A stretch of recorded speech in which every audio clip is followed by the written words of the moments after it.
everybody? It's Soren Baker here on Unique Access, and today we have the honor of being joined by D.O.C. You know, I'm a longtime fan, and it's the first long, real extensive interview, first ever interview with him, even though I've written about him and reviewed his music and a lot of his collaborators over the years. This is a exciting thing for me. So he's put out so much music over the years, so we're going to get to some of it, and maybe if we don't get all of it, which I doubt we will, we'll have to do a part 2 if he's available. But right. I kind of want to go, since you do have a lot of stuff, and some of the, as I was thinking about your catalog, some of the older stuff sadly is relevant today, especially the political topics. So I did kind of want to go chronologically, but for those that haven't, be sure to check out the Ozone, the rare demos and unreleased tracks that he put out recently, because there's a lot of excellent music, and some of the stuff we're going to talk about today is included on there, but that's also new. So the myth is people don't put out new music. They do, and D.O.C. is one that's been steadily putting out music, you know, since the 90s, and we gotta support. We gotta support and celebrate that, man. So exactly. Before we go all the way back with the Ozone files, what made that something that, you know, in 2019, 2020 you wanted to put out and be promoted? Just to get people who are not familiar with me in this day and age, you know, like my back history, a lot of that stuff is pre-Word Life demo stuff. So, you know, some people don't know who I am, which is cool.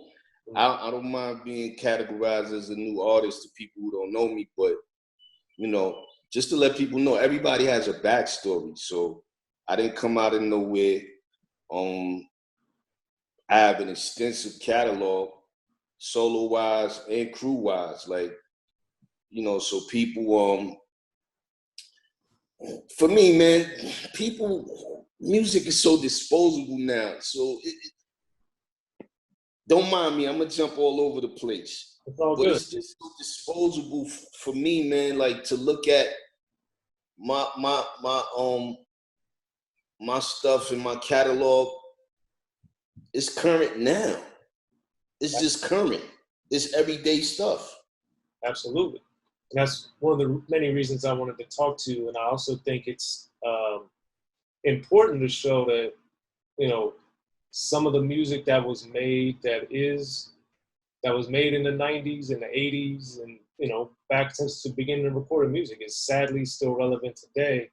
And we're going to get into that because the music is timeless. And you had the Bon Appetit with J-Core when Master Ace had Disposable Arts. So that time, you know, he was one of the people that I remember first looking at music as disposable. And someone that made a brilliant album explaining that and how society looks at the music, at Black people, at how rap is, and just how people don't really respect it as an art.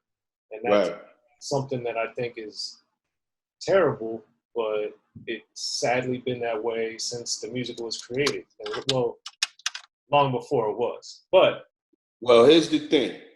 People don't understand or make sense of what's going. The music is still young.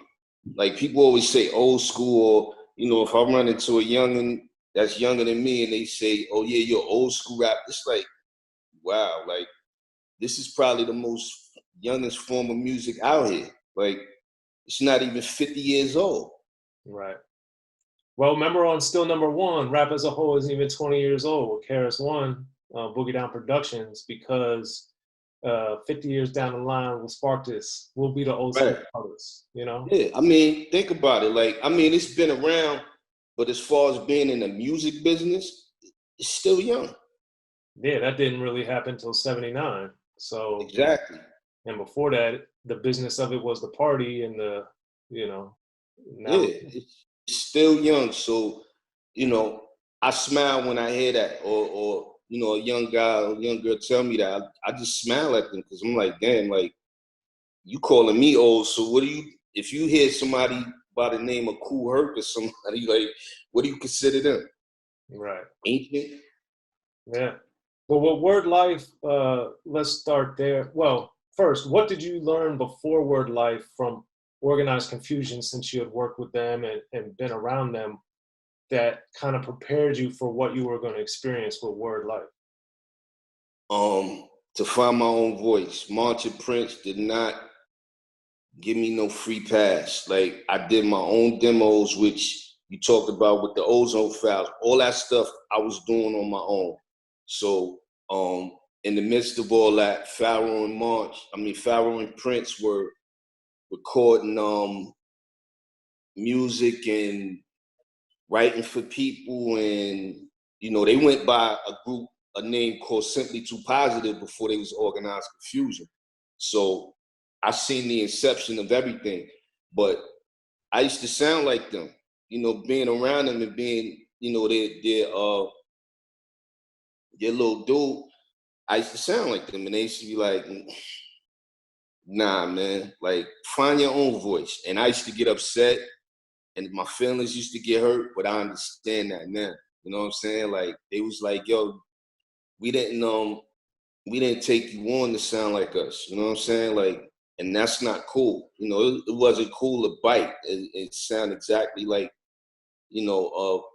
other people. So they just taught me to be, I guess, unconsciously independent when it comes to music and finding my own voice. You know what I'm saying? And it's still like that to this day. That's always gonna be my mentors. You know what I'm saying?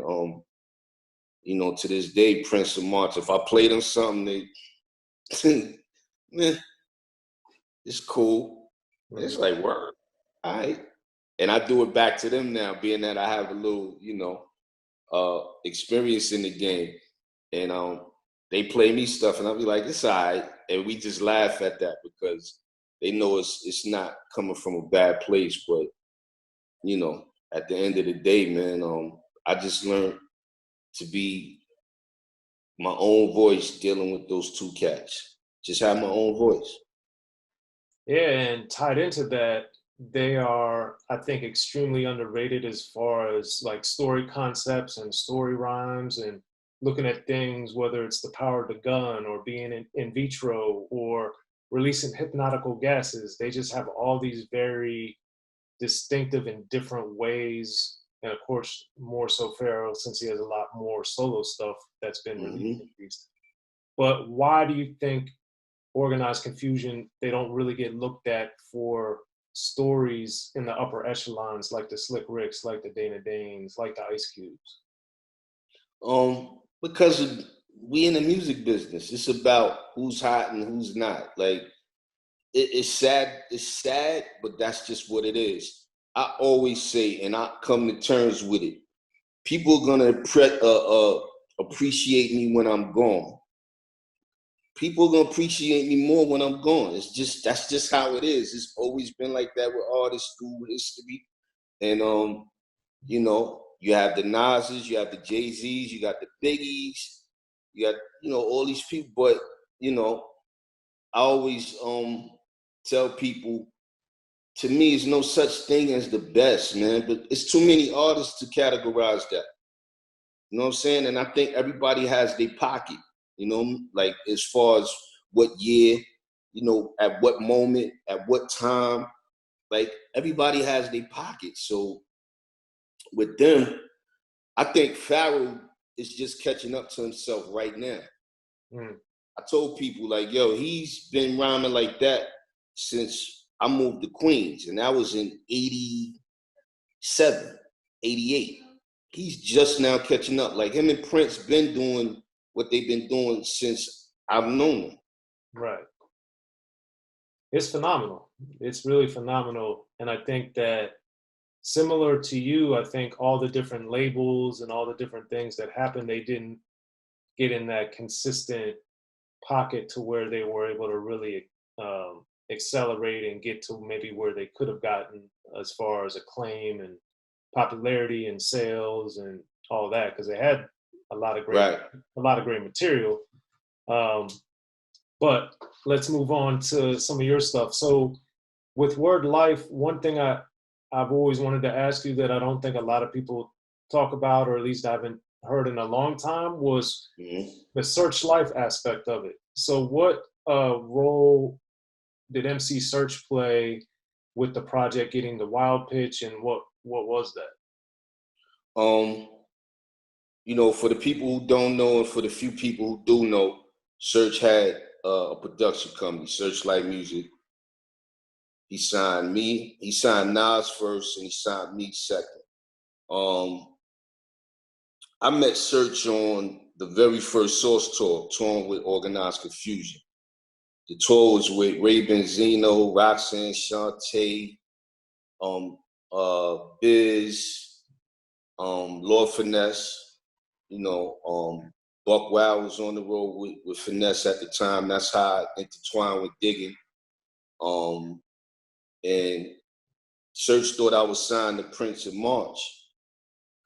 And he found out I wasn't, and he was just like adamant about, yo, that third kid, and I'm standing right there like, that's me. You know what I'm saying? And, you know, we got cool. Fast forward, I did the Fudge Pudge with March and Prince video, for second single, and nothing came about it afterwards. Like, yo, it took me like 3 years to get a deal. Right. And prior to, you know, after coming off the tour with March and Prince, and, you know, we got cool, me and Search, you know, he signed me to his production company. And yo, nobody would touch me. Nobody would touch Nas at first either. They said I remember we that. actually sound like knockoffs of G-Rap and Rakim. This is Russell Simmons. This is whoever Search is taking the demos to. Oh, they sound like knockoffs of Kane, Rakim, and G-Rap. So finally, you know, Nas things start clicking a little bit, and still nothing for me. At that point, I was like, yo, I don't even want to do the music no more. Like, I was done. And it just so happens that Search got a call from Stu Fine, who owned Wild Pitch. Stu Fine had got a distribution deal with EMI. And, you know, Stu asked Search would he become, you know, whatever talk they had, he become vice president of Wild Pitch or president. And he took the offer, and he came at me and was like, yo, would you be willing to do a deal with Wild Pitch? And I was like, you know, until the paperwork is in front of my face, you know, it's just you blowing smoke up my ass, so whatever. And sure enough, he brought the contracts to me.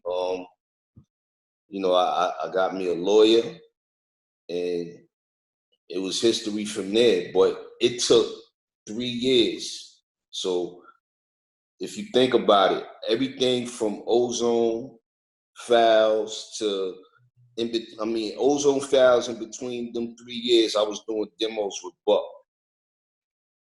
So half of the stuff that's on Word Life is basically demo stuff. And he, you know, produced the majority of the album. So what sonically for you, and then stylistically for him, what do you think made you guys work so well together? We was forced to. Nobody would touch me. No other producers would touch me either. Oh, wow. And I ain't saying no names, but we're friends now. But a lot of them cats would not, quote unquote, fuck with me. Wow. Word. That's a very interesting thing. Especially, we'll get to that a little bit later then. Because with Buckwild in particular, sonically, yeah, he worked with you, but beyond that, what did you like about his production, or what do you think he helped bring out of you artistically?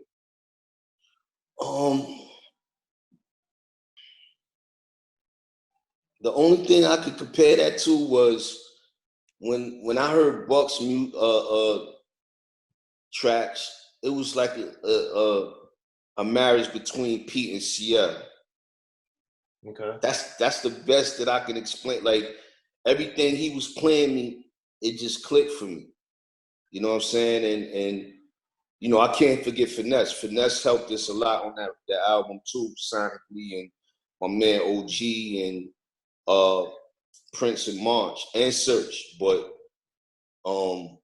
everything Buck was playing me was just, it just fit what I wanted at that moment.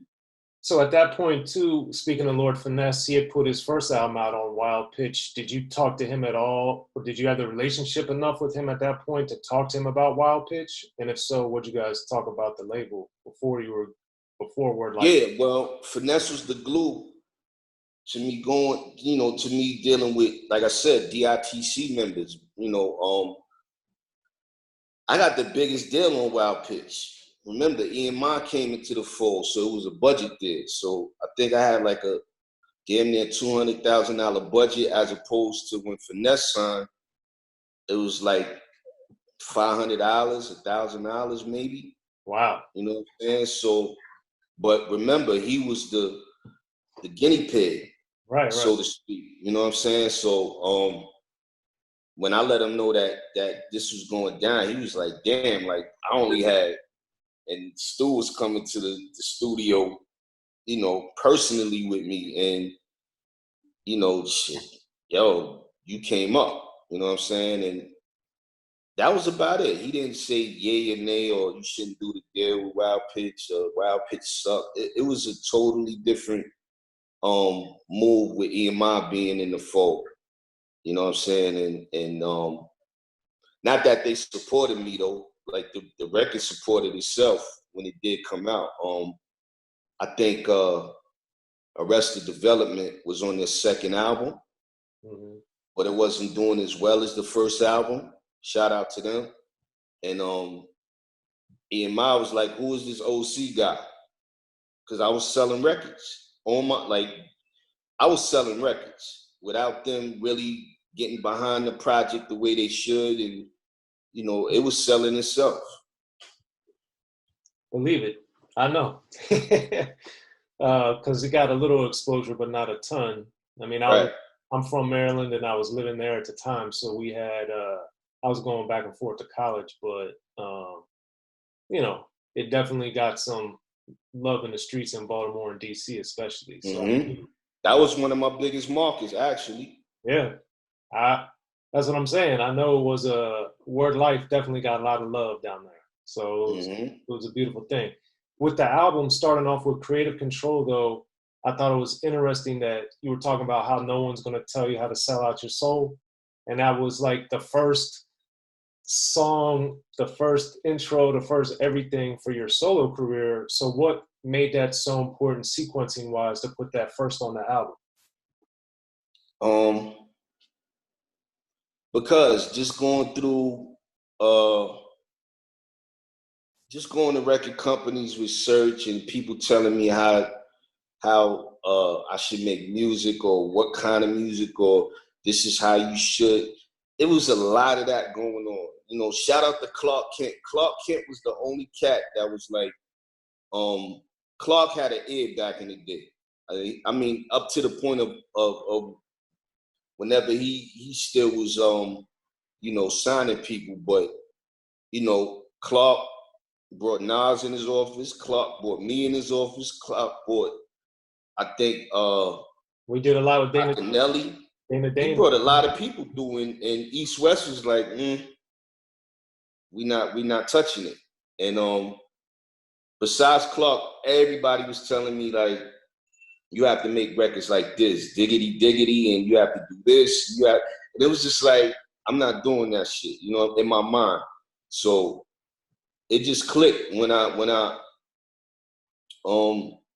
started working on the record. That was probably the last record I did. Okay. On the album. Gotcha. And then with Born to Live, several things about that track really I thought were awesome, but this happened a few times in your career, and you also did it, of course, but LL used that same sample later for Paradise, and that ended up obviously being a big record for him. But and this happened to you throughout your career, but you also use like MC Shan and other beats too that have been used. But when you hear a song like that get used and become a big hit, like, what's your feeling on it? Does it make you feel like, oh man, we were on something early? Or does it make you feel like, man, they should have pushed this record because look what LL did with it? Like, what do you think?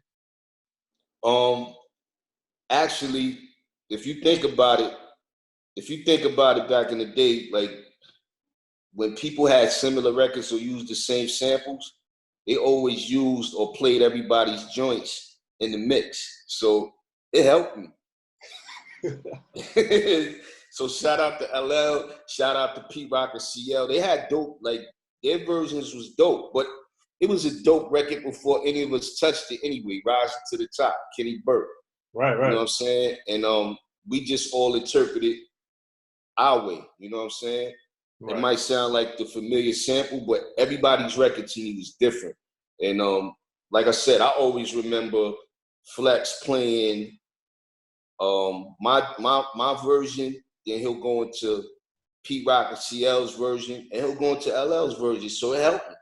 Right. Well, that's a beautiful thing. Now, subject matter wise, in particular, yours and LL, of course, are dramatically different. And yours, sadly, with what's going on all the time with George Floyd just happening and everything, and life being short, and talk about Roberto on the song, and death, still happening all day, every day. Like, what was it about you at the time that made you look at that story of Roberto to include that and make it such a powerful story of a kid that just got, wiped out? Well, I mean, it's a true story. Like, this was my life growing up, and this was other kids' lives too, who can relate to that. So I say all that to say, when I did that record, I never forget the last day of public school. And I it was always a half a day when you got out for the last day of school and the summer started. And I know I went home and I took a nap, and I woke up maybe around 2 in the afternoon. I got home maybe 11 or 12. I got home and I woke up at 2. And as soon as I woke up, we heard a boom. And we heard commotion outside. We go outside, and he was coming from baseball practice when he got killed. Okay. You know what I'm saying? And to see him, to play with him, to fight with him, to laugh with him, and then as a kid not to see this person anymore, it affected us. It didn't just affect me, it affected everybody on my block and anybody who knew him, and of course his parents. But that stuck with me to this day, man. I mean, I can deal with it a little bit better, a lot better as a grown man. But to see him under the car whimpering before he passed away, and then the car, the car had to back up to get off, from off of top of him, was just crazy traumatic. So, that Kenny Burke record, for some reason, used to get played at park jams every summer. And that summer, it didn't feel the same with that record being played. That's why I included that on the record. Okay.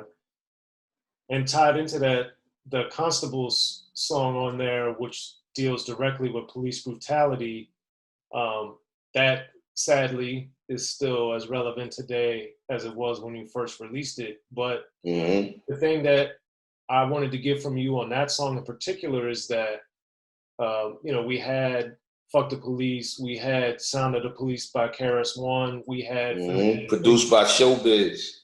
Yep. Phenomenal. And we had Friendly Game of Baseball with Main Source, also on Wild Pitch. And many others, Compton's Most Wanted, One Time, Gaffled 'Em Up. We have all these songs about police brutality that have come out throughout the years. And before we get to what's going on today, for you, in your opinion, why do you think that some of the songs, like yours, for instance, didn't get to the magnitude of a Fuck the Police or a Sound of the Police?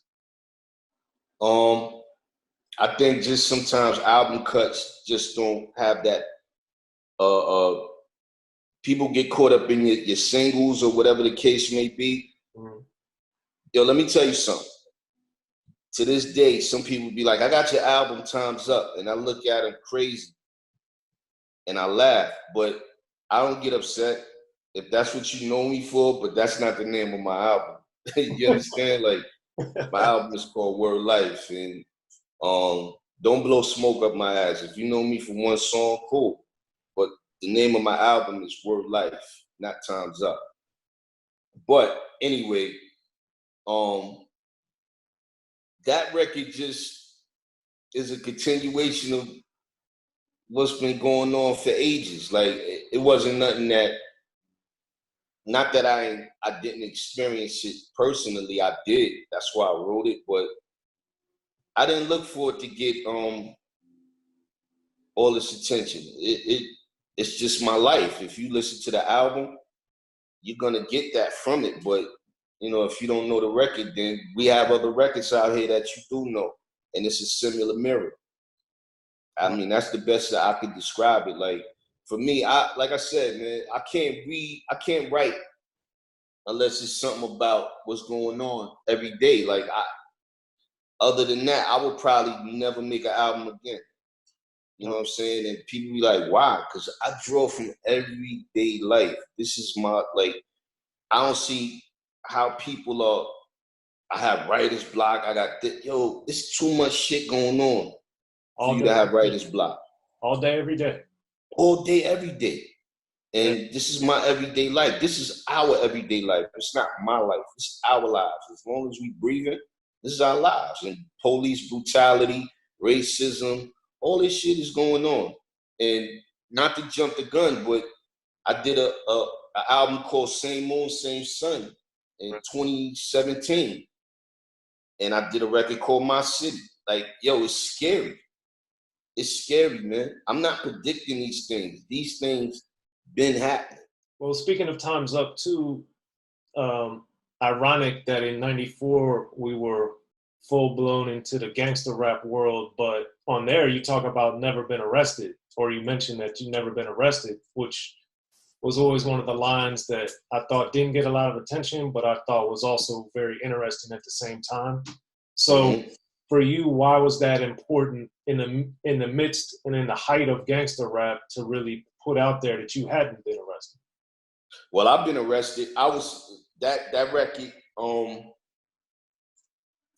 gonna tell you a few things about it, and I don't want to spoil nobody's take on what they feel about Time's Up. But when I said never been arrested, I meant the guys who talking that shit. I've been arrested before, but I never done time. You know what I'm saying? And I'm proud of that. Like, I got two brothers that, you know, spent most of their lives in jail. And that shit taught me the opposite. Like, you can't get no money, you can't look good, you can't do none of that being locked up, you know what I'm saying? But the never been arrested thing was to a lot of dudes who was making music and was talking shit. And some of them I know personally, and some of them, you know, I was just letting them know, like, you ain't got to do this to get attention from the masses. Like, be your own voice, man. Like, talk, like, yo, that gangster shit just, it ruined a lot of things in this game, man. I thought gangsters were supposed to move quiet. Like, what part of the game is that motherfuckers started just, you know, exposing, like, who tells on themselves? It's not a productive way to operate. Yeah, like, if I catch a body, you think I'm gonna talk about that on a record? Like, that's not like, that's not logical to me. Like, it's not normal behavior though. Right. Yeah, I agree. And, but I also think gangster rap in general is very misunderstood, because I think the reality is the Schoolie D's, the Ice-T's, the Just Ice, the Boogie Down Productions, the NWAs, the early people doing it were showing the other side of it and exposing these horrific things going on in the world. They weren't celebrating drug use. They were saying how bad it was. Right. I think whether it was the media or even the fans, I think got it twisted as to what they were actually doing. And then the music itself turned into, I'm gonna kill this, I'm gonna smoke this, I'm gonna do this, but it wasn't. And I think the best forms of it are not that. Right, but it was reality rap before it was gangster rap. And street reporting. And street reporting. And on top of that, you know, at the end of the day, it just, yo, for me, man, like, it became a thing where being intelligent, I said it on the record, being intelligent means you a sucker. Being wild as hell meant you a smart motherfucker. Wrong. Analyze songs nowadays. Like, you know, I just didn't understand that. Like, and now everybody's kind of talking that shit now. Like, yo, to be intelligent means you know, it's a bad thing. No, it's a good. I've been said this. Well, I've been telling y'all this. For people that don't know, that was the chosen one off Jewelz. Mm-hmm. You know, a little bit later in your career, and that was obviously something I wanted to talk to you about. So we'll get into that now and then go back. But the thing that I've always found that was so intriguing to me about your work is that type of thing where there might just be these little flashes, but you're always dropping these things in there, even if it's only one or two lines in the grand scheme of even a Brighter song. So how and why did you find as a writer that was something that appealed to you? I mean, it was just my voice, man. It just, for me, it just rang off in that, especially being in the moment in the studio. Like, first of all, for me, I never wrote in the studio too tough. Like, my thing was always stay at home, get my music done, then go in the studio. Don't have 1,000 people around me in the studio. You know, it'd probably be me and Buck or whoever's producing the record, and get into my zone. And I just always felt like, in my mind, like, it goes back to the everyday life thing, man. Like, you want people to relate. You want people to understand you, but you want people to relate, because I'm not the only one that goes through these things, whether black, white, pink, yellow, blue. And, you know, people go through so many things in their lives and never get to report it. Right. You know, that's why people make music, because you can talk for them. You know, you can talk through music for them. You know what I'm saying? And for me, it's just always been, you know, if I got pulled over by a cop and he was cool, be honest about that. Don't lie and say otherwise and say he was an asshole. You know what I'm saying? And I'm just being sarcastic, but it's the truth. You know what I'm saying? I've had bad experience with police, and I had good experience with police. I had experience with police where they recognized me, and it was like, wow. You know what I mean? And you don't think about that and say, damn, they just like me. You know what I'm saying? So with writing and lines and something you might say to me, it might get said in a record. You know what I'm saying? Because it was that interesting to me. You know what I mean? And that's just it. Okay. Yeah, I mean, your take on a lot of stuff is interesting, which is why I've always been interested in your music. But with Go Ahead, for instance, also, I thought it was interesting on many levels that how you presented that story, because you thought your girl was messing with some dude, but it ended up she was messing with a girl. But then it wasn't like we saw in a lot of other records to where it was like, oh, now I'm going to get both of them. It was like, no, you know, you're done. So what made it to where you didn't kind of go to that fantasy world of I'm going to make these lesbian ladies love me too, even though that's not what they're into, you know? Yo, you got to thank Slick Rick for that, man. Like, I'm a big Slick Rick fan. And I mean, if you listen to Rick's records, you know, some of them are super far-fetched, the Indian girl and I don't know, man. It was just something to put a little twist on with that record. But I learned that from Rick. And people be like, you know, you sound like this one, or you remind me of this one. I'm letting the secret go right now. That dude influenced me so much with storytelling. And I don't think people give me a lot of credit with my storytelling, but you know, that record in particular is not a bite off for the Indian joint, but you know, he taught me how to make music. As far he taught me how to write and throw twists and turns in as far as creating a story.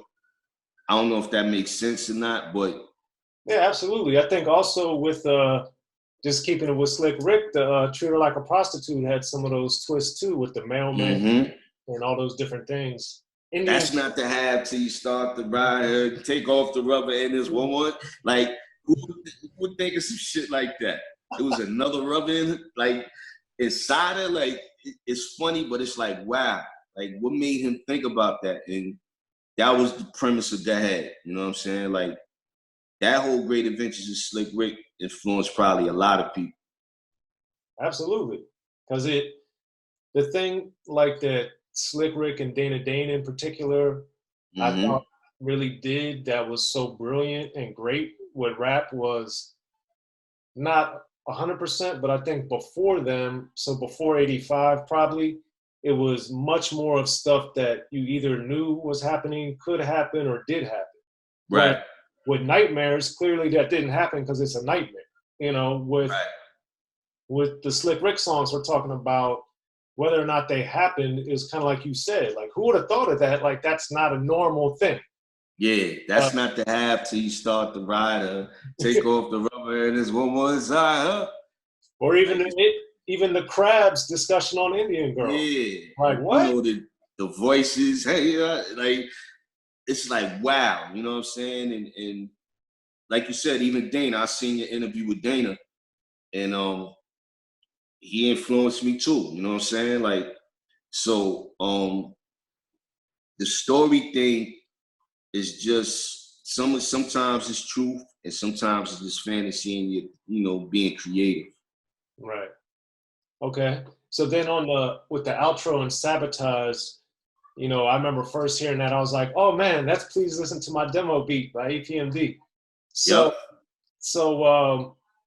the thing, when you were doing that, since that's more of kind of like, at times there's the spoken wordness element of it versus the song rapping part of it per se, that song in particular, why did you decide to approach it that way, where it was talking and rapping on that one?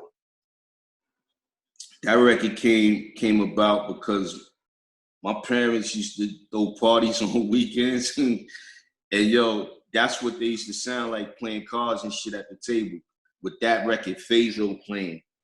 And it would sound like spoken, well, in my mind, it sounded like spoken word. The murmuring, the cigarettes burning, the weed burning, Miller nips on the table, cards on the table. And as a kid, hearing that music, it was like a backdrop, you know what I'm saying? And that's where that came from, honestly. Watching my parents sneaking, watching them play cards, the murmurs from the living room, knowing the kids couldn't be in the living room with the grown-ups, and run high, and all that shit playing in the background. And it was just like, it was a moment in time for me. That's the best I can express it. You know what I'm saying? That's where that record came about. And then also, this has been kind of a running theme of your music on, I think, undertone per se, is like on there you talk about who gets the happiness and how can we find it, or that's said on there, I should say. So so with that, what has been, or when you guys were making that record, what was the realization of that quest, that search for happiness? I don't know, I'm still looking for it.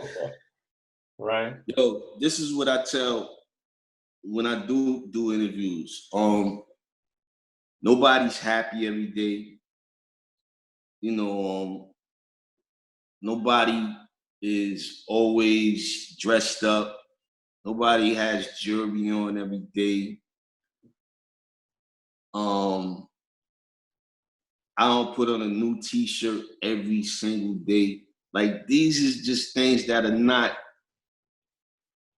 human beings don't do these things. Like, everything we see on camera, on picture, it's for show. It's for prop. It's for, you know, you want people to perceive you this way. And the search for happiness for me, man, is it's a never-ending search. Like, who's happy every day, though? Think about that. I've never met anyone. I'm not saying, you know, we should be depressed, but being a human being, you go through changes. Right. I think that's why, and I don't even talk about him too much, man, but that's why Pac was a great artist. Like, he was a bipolar motherfucker, man. Like, you had changes, you had, you know, Hit 'Em Up, you had all these different kind of records. But I think all of us have these different personalities in us from day to day. Some more extreme than others. And, you know, I'm not happy every single day of my life. Like, that's just not possible. Kind of like what we were saying earlier, going since the beginning of time, is that people forget that what is projected is not reality either, because we're getting one side or a limited scope of somebody, whereas, you know, everybody is happy, everybody's sad, everybody gets mad about this or is upset about that. You know, that's just right. That's normal. I mean, it's like, like today, on this day and age, with some of the younger artists, to sit and you'll have an artist sit in front of you with doing the interview and he got money on the table. Like, that shit is, I'm like, all right, so what does it have to do with, you know, Soren asking him, like, that has nothing to do with it. So why do you have stacks of money on the table? Like, what kind of sense does that shit make? Right. But everything is prop. Everything is, you know, perception. Everything is, I got money, or, you know, I'm living good every single day, or that's just not logical, man. That's just not life. Right. And I think people, especially with celebrities or artists or actors or whatever it is, that people forget that they're people too. They're not this, you saw them in one video, you don't know this person. That's what they were in that video. Even if they're representing the real or doing reality rap, they also love their wife or their kid, or they're, you know, investing in stocks. Whatever it is, they're not. Exactly. They're not one. Yo, we're human beings before anything. Before right. Music, before writing, before drumming, before whatever. We're human first, man. Right. Yeah. So with that being said, on the human level of things, between Word Life and Jewelz, like before Word Life, there was like a 3-year window and almost another 3-year window before your second album. Obviously, you were doing stuff and putting out different things, but what was the process and why did it take 3 years to come back on the album side? I was actually touring a lot off of that first album. Like I said, damn, I wish a lot of this, some of this shit was documented. Like, I toured a lot with Big and Craig Mack on that first album. Another thing people don't know is, you know, me and Puff had to sit down about management, but I just didn't do it because he wanted to remix the whole album, and I wasn't with that. Word Life or Jewelz? Word Life. But this was in the mix of me touring with, I was doing a lot of spots with Craig and Biggie. Biggie had Juicy. I think Juicy was gold already, but Craig was killing it every night. Right. You know what I'm saying? Like he would do 3-4 shows in one night. So I learned a lot from them doing shows with Craig Mack. Craig Mack would want to go on before me sometimes so he could get to the next town. But after a couple of times with me letting him do that, I'm like, yo, man, like ain't nobody trying to see me after you do flavor in your ear. Like, so that's not happening. You know what I'm saying? Right. And shit, Biggie had Juicy. That was a gold single, but Craig, I wish we had this on film. He was killing it. And I remember being on the road with PE, you know, during that time. So in the midst of that hiatus, as far as not doing another record, I was actually in transition of getting off of Wild Pitch too. Right. And nobody had to tell me this, but I just started working on the next album. I was making money. I felt it was time in my mind. I can't give you the exact moment where I was like, yo, I got to start working on Jewelz, or this is the name of the album. It was just, I got to start working on music because, you know, it's when we coming up on 3 years. And before I had to deal with Payday, I was like a quarter of the way in with the second album. Wow. You know what I'm saying? And nobody had to tell me that. You know what I'm saying? I just knew I had to come up with some new stuff. And I knew the sound that I did on the first record was over. I had to move on. I'm watching what's going on. Life going so fast, and you know, what was I gonna come up with the sophomore record? And you know, I started working with B Minus.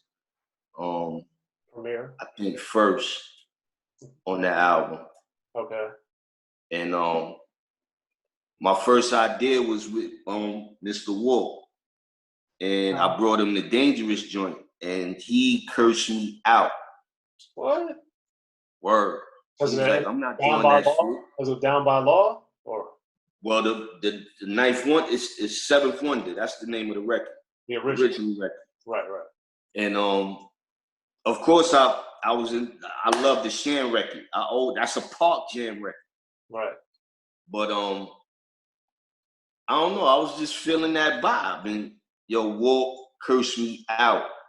Ask him. He was like, I'm not doing that shit. Like, ain't no dick. Like, everybody, the crew, everybody. I brought the record to everybody in the crew. They D.O.C producers. They was like, nah, like that's too easy. Like you trying to get, and it was just like, I'm not doing it because I'm trying to go for radio. It's a hip hop record. You know what I'm saying? And of course, I wrote Walt a check and change his mind. Changed his mind. He still was like, I still don't like the record at first. Well, let me ask you this. There was other things we'll get to going back in a second, but since we're on Dangerous, what made Big L like it if everybody was dissing it? Well, that's the thing. L didn't know about the idea until when I heard that, when I thought about it, I was like, I thought about L. Okay. And I thought about some back and forth shit with L. And I think I spoke to him. I gave him the idea. He was like, you know, easy peasy. Like, all right, when you want to go in, and you know, he came in and we did the record like one day. Okay. Something like that. But L had book around, so it was just like finding the right combination and the tempo and stuff like that. And I think the last part of the record we wrote back to back, but you know, most of that stuff he had already. Okay. All right. So going back, I did want to ask you, because I saw in Maryland there was a club called Hammerjacks in Baltimore, and I saw Biggie, Mobb Deep, and World Renowned there, and that was one of the main clubs for rap at the time in Baltimore, but it also was super small. So super small. I remember that spot. Yeah, that was my favorite place in Baltimore to go, man. I love Hammerjacks. I saw so many great shows there. But my question is, as somebody that was doing your own touring and then going with people that did have gold records and that were on their way up, what difference did you see performing in and seeing the smaller clubs and then as your career and as others grew to where it started going to the small arena type of things and bigger, like what difference did you see of how things worked on the performance side, on the creative side, on the business side? Um,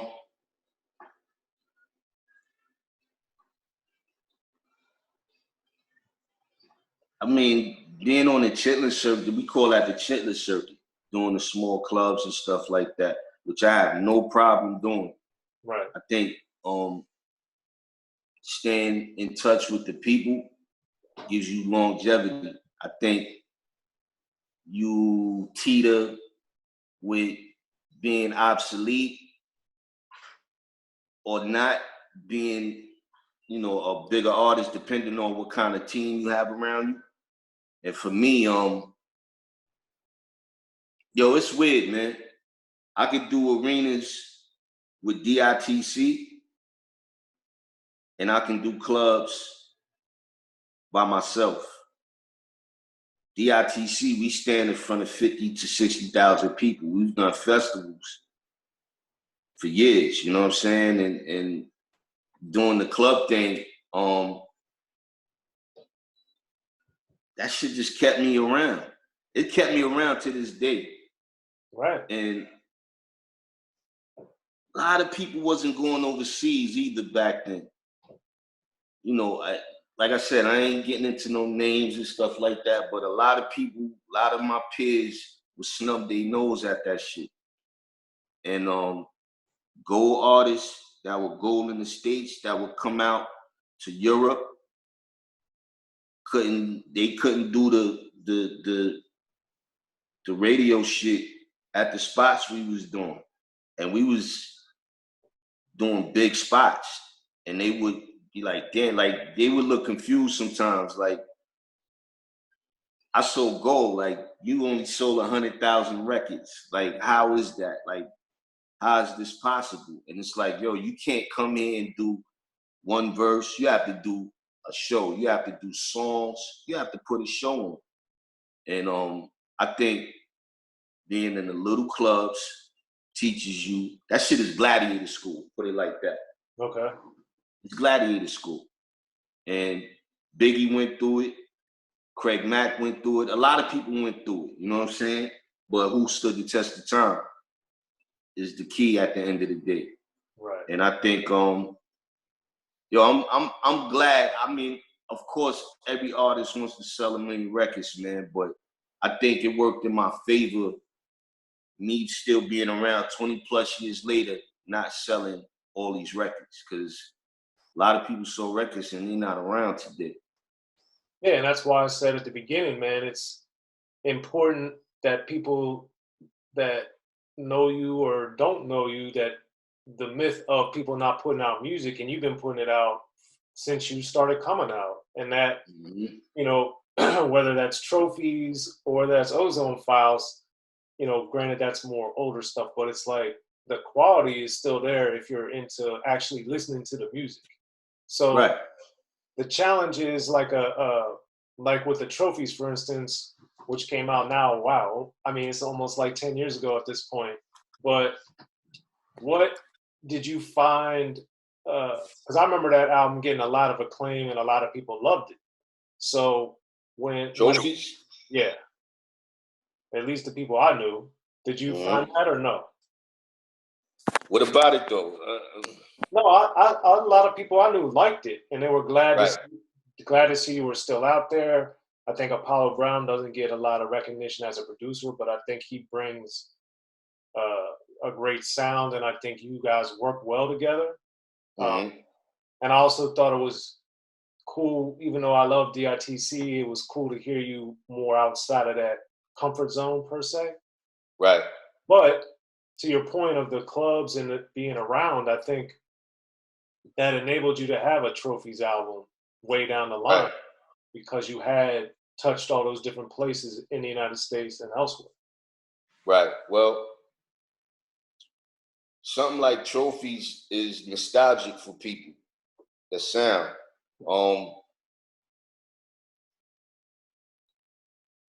I think I seen a interview with Apollo. I'm not saying he's wrong, but he had his take on it. Mm-hmm. And we didn't do the album, and he said we did the album in 3 days. We did the album in like 10 hours. Okay. I did that album as soon as I landed. I knocked the album out the same day. Wow. You know what I'm saying? And people don't understand this. I'm not the only one from the cloth I'm cut from my era. Black Moon, Smith and Wesson, AG, anybody you can name from that era has done albums this way, and it's normalcy for us. So, you know, me and Paulo had a bet. He was like, yo, I told him I'll probably get 10 or 12 songs done tonight. He looked at me crazy. And I was like, you know, I didn't take his money at the end of the night, but it was just like, yo, this is normal for us, man. Like, we used to record albums, go to the club, come back, tweak the album, mix it, master it in a couple of days and move on to the next. Like, this is what we did. We took this serious. Like, you know, as opposed to what, you know, you see today. And we was doing this on reel to reels. This is not no Pro Tools. Yeah, not digital. Not digital. Right. Period. So, but I appreciate what people felt about Trophies, you know what I'm saying? But I did Trophies. I did an album with a cat in Australia called Debonair P. I did Opium with PF Cuttin. I did Same Moon, Same Sun. I did New Dawn, the DITC Studios album. I did a lot of stuff, man. Like, people, this is not a what do you call it? This is not for me, it's not about popularity. This is my life. I love music. You know, my catalog is gonna speak for itself, and I know for a fact when I'm dead and gone, people are gonna discover this shit more, and I'm cool with that. It's just frustrating to me, and I imagine it will be to you too, if people are like, oh man, he had this one great record, or not just you, but people in general, you know. Right. When no, they got 7 great records, or however many it is, because we barely got into Jewelz right now. We've been talking more than an hour. So, right. Yo, people don't understand. Like, my catalog could go shot for shot with mostly anybody. And I'm not talking about nondescript records, like records that people would know. Oh, shit, I forgot about that. Oh, word. Oh, yeah. Right. I got joints. Yeah. So back to Jewelz and speak about joints. When the G is one of my favorites on there for a lot of reasons. But with Dangerous and When the G, we got Big L and Freddie Fox, Bumpy Knuckles. But the thing I always thought was interesting about those two is those two guys are so gangster, but they're also hilarious. They have a funny element. So speaking with the Bumpy Knuckles in particular and Big L, how do you think they're able to make it be so rough and tough, but then also make you laugh or at least chuckle or smile so much?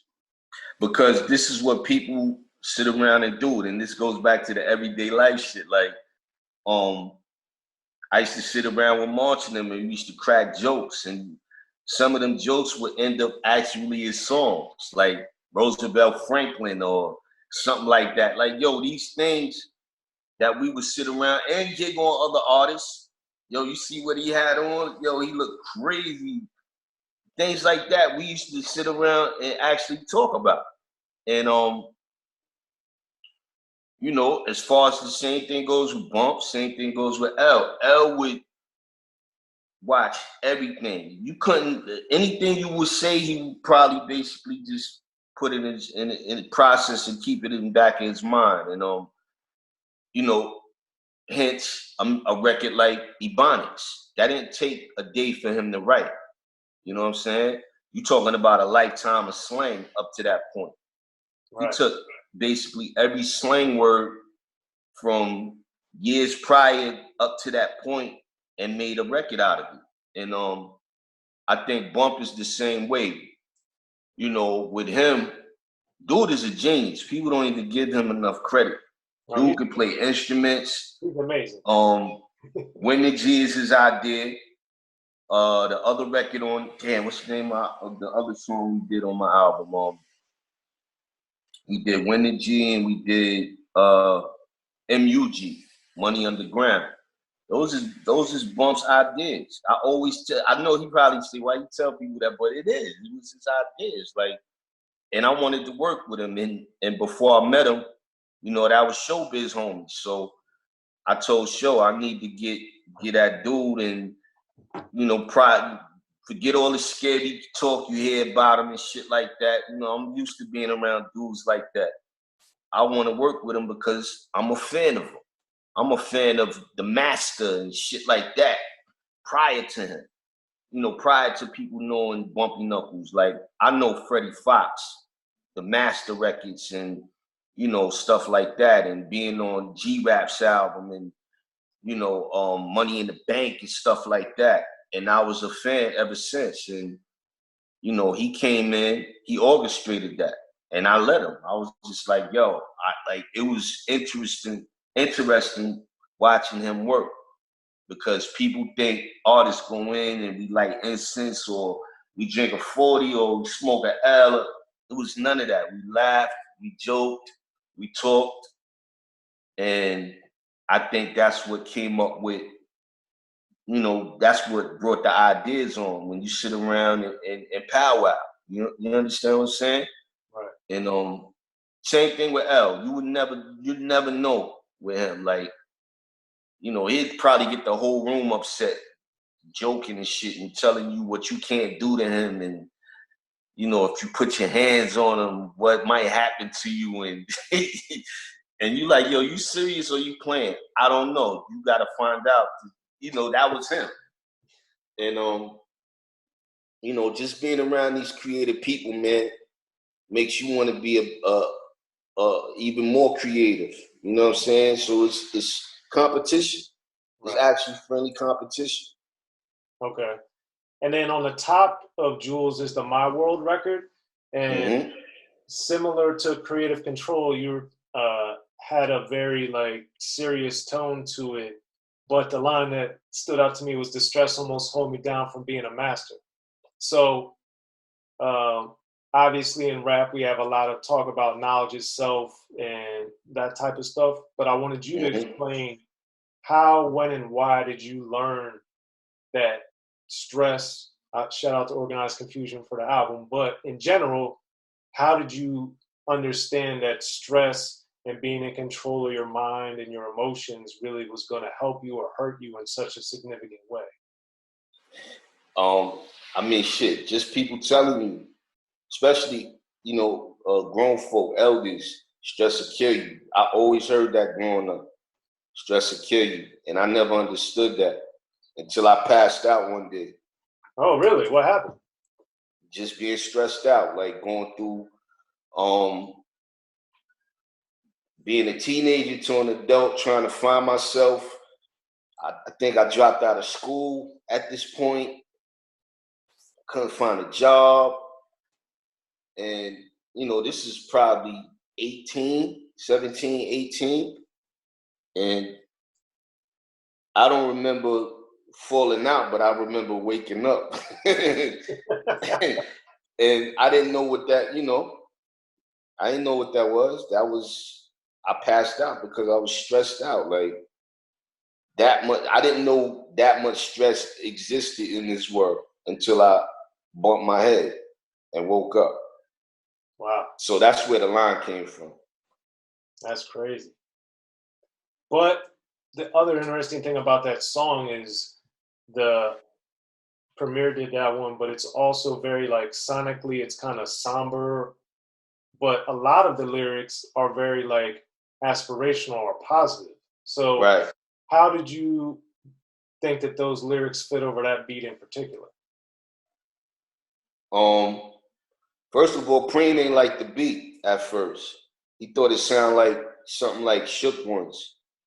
Hmm, If okay. you listen to it, the bass line and stuff like that.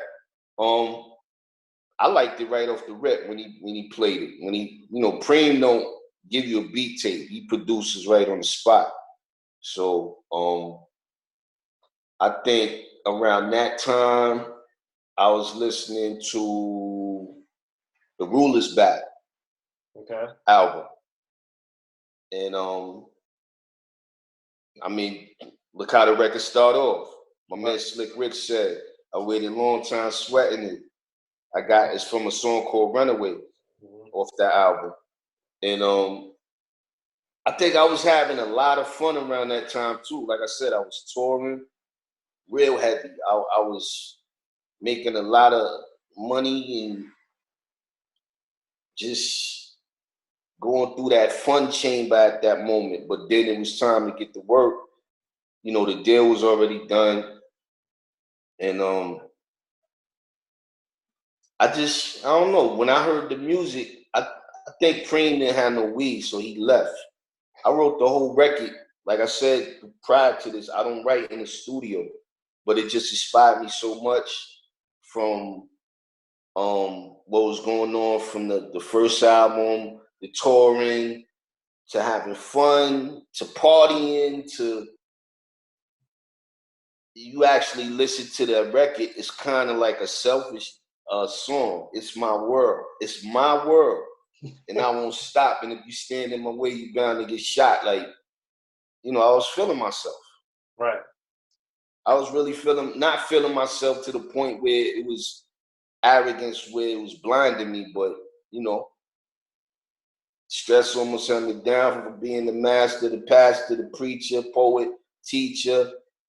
I believe that I'm needed in rapping. Everything is confident in that record if you actually listen to it.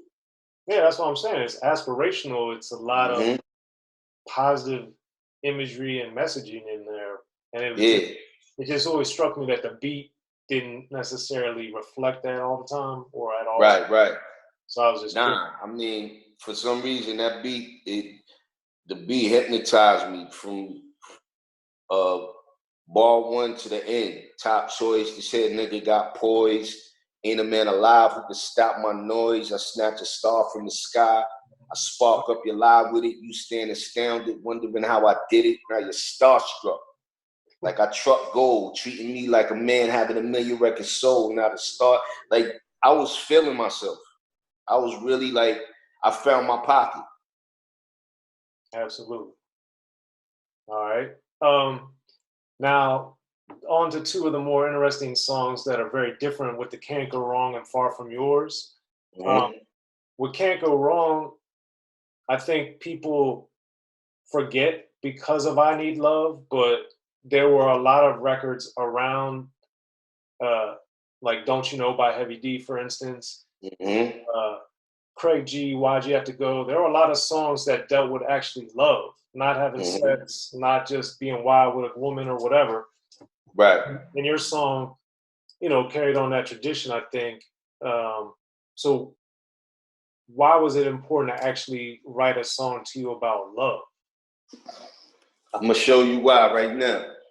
All right.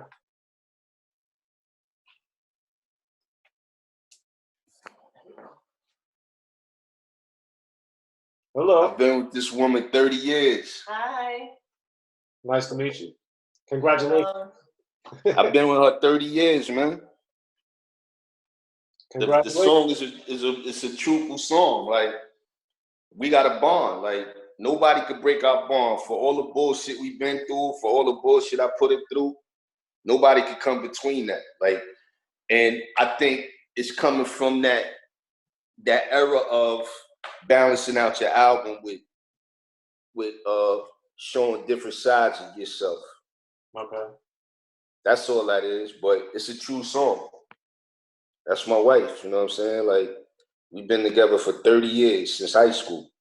Congratulations, man. That's a beautiful thing. Thank you. Beautiful thing. Yeah. And I think it's awesome that, you know, you acknowledge that today. So that's even better. Yeah, nah. Yo, I think a lot of us hit it because we was doing our bullshit when we was younger. Right. So, you know, fucking around and messing with other women. But, I mean, I don't involve her actually in my life because, I mean, as far as my rap life, because it's not what she want to do. Right. You know, I keep that separate, but I don't hide it. If this is something for me to talk about, I'll talk about it. Okay. And then with Far From Yours, what impact do you think that song had on your career? I don't know. Did it have an impact on my career? I think some people, it wasn't my favorite song on the album. I didn't dislike it, but it wasn't my favorite. Most of the ones we talked about are my favorites. So right. The thing All is, right, so I kind of understand what you're saying. I think people, at first I got a lot of flack for Jewelz. People were saying it was a sellout record, and I didn't understand that. I was just like, how is it a sellout record? Like, and then Far From Yours, which I actually chose, and which actually people was like, that's the Tevin Campbell, and I was like, no, that's the Quincy Jones record, Brothers Johnson. I.e. later on, Quincy did, you know, the Back on the Block album and redid the record with Tevin Campbell, but the original record is Brothers Johnson. Right. And it's too long to be a radio record. First of all, if you really listen to the record, it's got scratches in it. Yeah. It's not as commercial as people think it is. It's not as commercial as I felt, you know, people thought it was, but, you know, it was just one of those records for me, like, that used to get played when I was young. That's why I did the record. I love the record because my parents played the record so much.